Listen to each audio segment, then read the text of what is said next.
BMW isn't new to electrics. In fact, their i3 has been on the scene since 2014. However, what we're talking about here isn't even in the same universe. The BMW iX is the company's first dedicated, ground-up EV, and today I get a chance to show you, thanks to the generosity of my friends over at International BMW.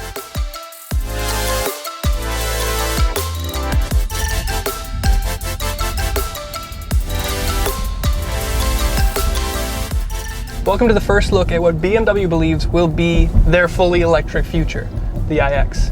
This isn't some slapdash, half-thought-out catch-up play to offer an EV as soon as possible. This is flushed out, and it feels special and fun. The hot topics you're all wondering about are things like power and range. This is the xDrive 50 trim, which means it gets electric motors on the front and the rear, giving it all-wheel drive.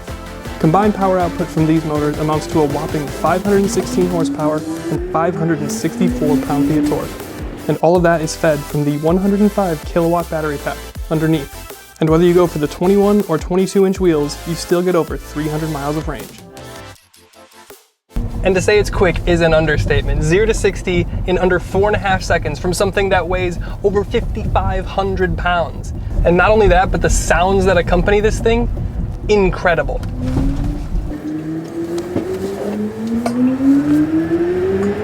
But over 5,500 pounds, yeah, that sounds like a lot, but it could be way worse. What BMW's done here is used a bunch of aluminum throughout the body, and it's also used a huge amount of carbon fiber reinforced plastic, or CFRP, to keep the weight down, and also to keep something very true to BMW's personality, and that's a nice rigid chassis.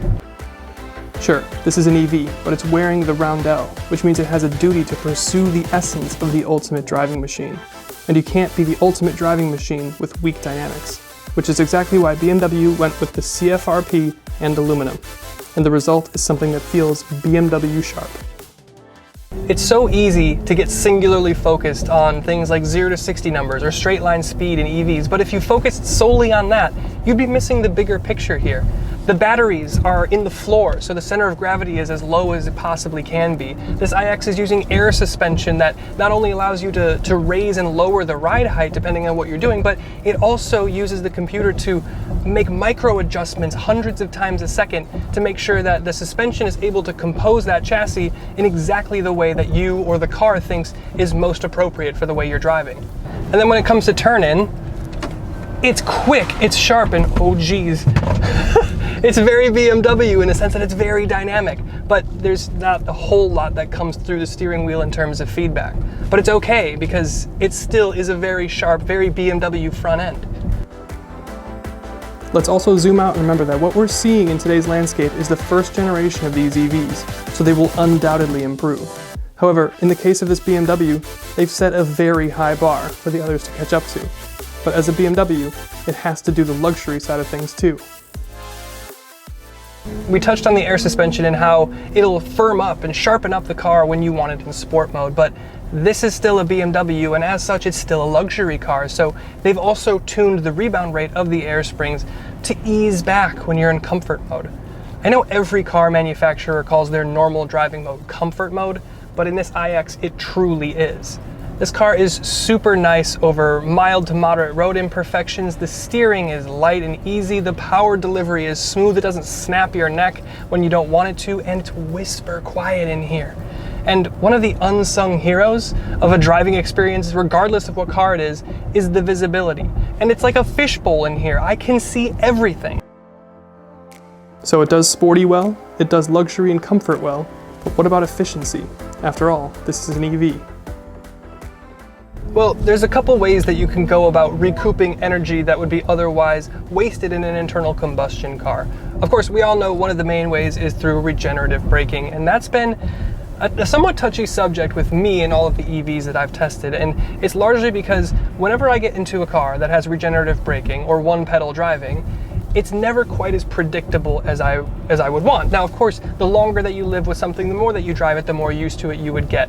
But I think that's a really nice way that BMW, or what BMW has done here, is really nice in the fact that they've given you a myriad of options to choose how you want the regenerative braking to step in. You have an adaptive mode where the car will kind of assess you with artificial intelligence and predict your driving habits and give you the regen that it thinks would be best. And you also have individual modes. You can set it to low, medium, and high. And of course, high is closest to one pedal driving. And then if you don't want to deal with all of that fuss, you can just shift from D into B mode, and then you have a one pedal driving experience. When I'm day-to-day driving, I find myself coasting a lot in anticipation of red lights, slowing traffic, and so on. So I would be interested in seeing a comparison of what gets you the max range. Lift and coast with the motors free spinning, or driving with full regen on. But for now, let's step outside and talk about some important details. Okay, this thing is just good behind the wheel. I mean, it's just good everywhere.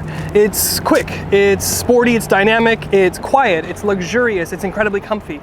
But when we talk about the way that this thing looks, yes, it's the new design language, it has the new grille, and that can be polarizing to some. However, this grille is no more at home, at least in my opinion, in anywhere. It's more at home here on this iX than anywhere else in BMW's lineup. I really like the kind of like graduating triangle design that they have inlaid into the grille. The grille is of course surrounded or topped by this hood, which has the dual bulges like you would see in something like the M3 Twins. It gives it a more aggressive and angular stance. The roundel here on the center of the hood, it comes up and ejects water to clean the front-facing camera, and of course it's circled in the light blue to signify that it is part of the i brand, or it's electric. The headlights themselves, they're a simple LED kind of bar pattern, but it's an advanced, it's very bright, it's very sharp, super helpful. Down here, the lower valence, you have this black, it's not an intake, it's not really a splitter, but it's closed now. It can open to cool the electric motors if they're being driven hard. Around the side here, we have the 21-inch wheels. They're a multi kind of two-tone design with a lighter gray and a darker gray. They're wrapped in Michelin Primacies, and interestingly enough, these are the 21s. If you go for the 22s, you get like a little bit more range. It's only like 10 more miles, but I think that has to do with the tire selection here. This is a good, I think, balance between performance and range. You still get over 300 miles, which is pretty dang good. Around the side, the profile is, there's actually not really a lot going on, which is not something that you could say for a lot of modern cars. The coolest thing to me though is the door handles. They're not like every other EV where the door handles protrude or retract into the door themselves and then electrically come out when you approach the car.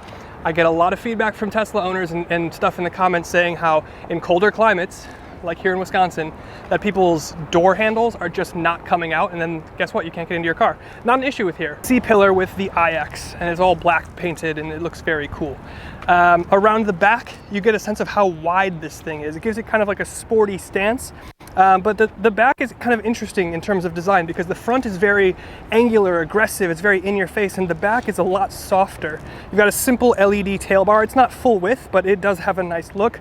Your BMW roundel on the back here, of course, is still encircled in blue, and you have your reverse camera there. And then of course you have your exhaustless exhausts. But let's step inside. Now, as we get into the cabin here, I hope you can still see me because there's a UV treatment on the front windshield to keep, obviously, the rays off of you and keep you from getting skin cancer and all those terrible things. But the cabin here is really where you start to get a sense of how kind of next generation this car is. You've got a massive dual screen that dominates your experience, and it's running the new iDrive 8 system. Everything, including climate, is now worked into the screen, but they do it in a really smart way where they have the climate menu button at the bottom of your screen regardless of what screen you're on. So it's just one touch to get into your climate settings and you can adjust things from there. Aside from climate though, there's a million ways that you can customize this thing. You can even add widgets to your home screen for stuff that you use most often. There's like a swipe down function for shortcuts, kind of very similar to how you would check notifications on your phone. It all just works really, really well. The 360 cameras in here, as you're used to in most modern BMWs, are amazing, and you kind of can like gesture control and spin around the car if you want. You've also got the breadcrumbs feature, so it'll track you and back up for you if you've maneuvered into a tight spot. So you don't have to worry about that. The graphics themselves, though, are amazing. They're really sharp, they're really strong. The color, even like harsh midday light, is really, really cool. Some of the graphics, especially for like your drive modes, are they're cool enough where I would print them and hang them in my house. The other screen then, of course, is your digital instrument cluster or your gauge cluster, and it gives you all of the same stuff. It gives you all of the information that you could possibly want. It lets you totally customize the look, and then above that is your head-up display. And the head-up display looks like something out of Captain Marvel, at least in terms of the graphic. I know that that's not a good movie, but the graphic is cool. And of course, you've got all the stuff that you would normally look for, like wireless Apple CarPlay, Android Auto. The driver assist system in here is very good. It's not quite Tesla, but it's still very good. But I want to talk about design for a second. Something that I didn't know that I needed in my life was gold accents, and I need them everywhere. Because that's what you have here. They take this otherwise like really black and kind of normal Germanic interior and just give it a sense of specialness, or something that really feels interesting or unique. Especially in the center area where you have things like your gold shift lever and your crystal iDrive wheel, which is wrapped in kind of gold, and then you've got your gold volume knob. It's just very cool. It's some of the little things here that can really elevate the experience. Moving up, of course, your dash is not very deep, which gives you a sense of room and comfort and air in here. It's very low, so you have a good sense of visibility. And then, of course, they house your dual big screens here, which they seem like they're almost floating in place, which is very futuristic, very cool. And then since, of course, this is a dedicated EV from the ground up, you don't have a transmission tunnel kind of eating into your foot space here, so you have a huge amount of space down here. And then speaking of space, the use of space in here is really, really well thought out. Aside from the cup holders, which are not super ideal, but hey, they're passable. Above that, you get this really smart integrated phone holder, which holds your phone up vertically, and there's a hole in it so you can plug your phone in. You got two USB-Cs below. You also have a wireless charging pad below. And then next to it, you have the seats, which are this really interesting kind of like vegan leather type material. It feels good. And they also have a really interesting stitching pattern. I mean, everything in here is just non-conventional, and I think that that goes a long way. If you look directly overhead, you have the biggest panoramic roof that you possibly could have in here, and it's got the cool like electro kind of tinting that you would get from the McLaren GT that we tested last summer. Some other things up front, the sound system is fantastic. All of the sounds that this thing makes as you power it on, when you get on power, and when you turn it off, it's all really cool. And of course, that's the Hans Zimmer effect. He came in and did sound design for the entire thing, which, I mean, he did a great job. And then I forgot to mention, the door release here is a button near the front, and again, you kind of stick your hand into this slot, use your thumb to hit the button, and then it opens. It's electric. Of course, there's a mechanical fail-safe though if your car has ever, completely depleted its battery. And then in terms of the rear seats, they're massive. They have climate controls back there, heated seats back there, chargers back there. The room itself, I think, is the biggest thing. Again, you don't have a drive line coming through the center of the cabin to take up foot space. It's very relaxing, very spacious back there. In terms of the trunk, you have well, first of all, in terms of storage overall, you don't have a frunk, which is a little bit interesting considering this is a ground-up EV.